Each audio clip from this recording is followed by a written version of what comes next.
give great advice to friends and peers and on the radio and all that. You're writing a book to empower people. What's some of the best advice you ever got from somebody, and who were they? 3 things come to mind. My guy Cadillac Jack, he's the one, along with G-Spin, who hired us here at Power 105.1, put the whole Breakfast Club together with me, Envy, and Angela Yee.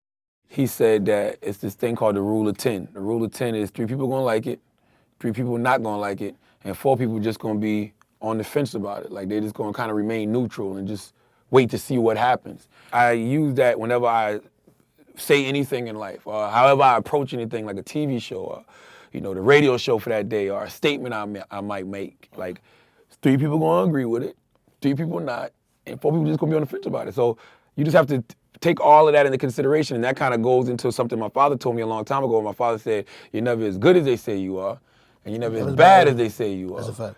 Personally, I just don't care either way. Yeah. Like, you know what I mean? The only thing I can do is be authentically me. And then probably the 3rd best piece of advice came from Wendy Williams, when Wendy's told me, you're either gonna be of the people or you're gonna be of the industry.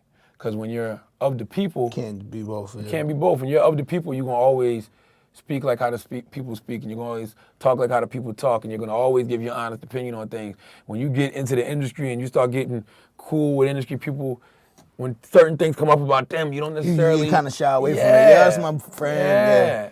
It happens whether you want it to happen or not. Like, it's impossible to be in this business and not start meeting people that you really rock with. Like, yeah. All of us are coming up together. Like, it's people that are literally coming up together in this business. That's a like fact. People that I've been knowing for 10 plus years are writers now. Coming into directors. power. Yeah, they managers of artists and CEOs. So it is different. Like, you know what I'm saying? Like, I see somebody like Wayno.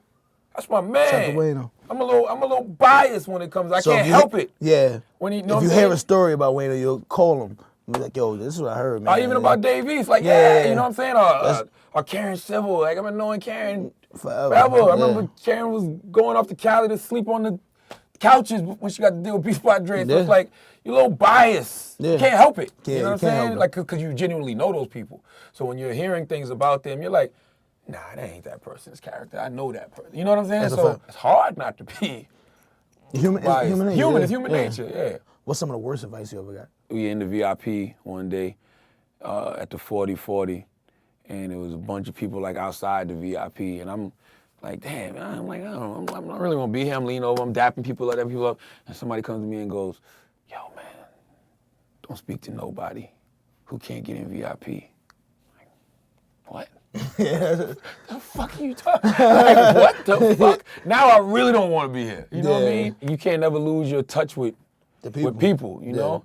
By far the worst piece of advice I ever got was from my cousin aunt. I call her my cousin aunt because she's like my parents' cousin, but then like she's like my younger cousin's aunt. So everybody, Southern. Yeah, so all my cousins is like aunt such and such. She told me one time, man, I had to be like 16, 17, maybe 18. I think I just started in radio.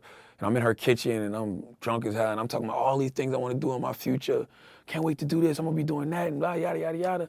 And she said to me, you know, you shouldn't put your goals so high because when you put your goals really high, you're going to be upset when you don't achieve them. And I looked at her, I said, that is the dumbest shit I ever heard in my life. She's like, get the fuck out of my house, whatever. Yeah, okay, I gladly will. How's she doing right now? I don't know. She's still there. Like, she's in my corner.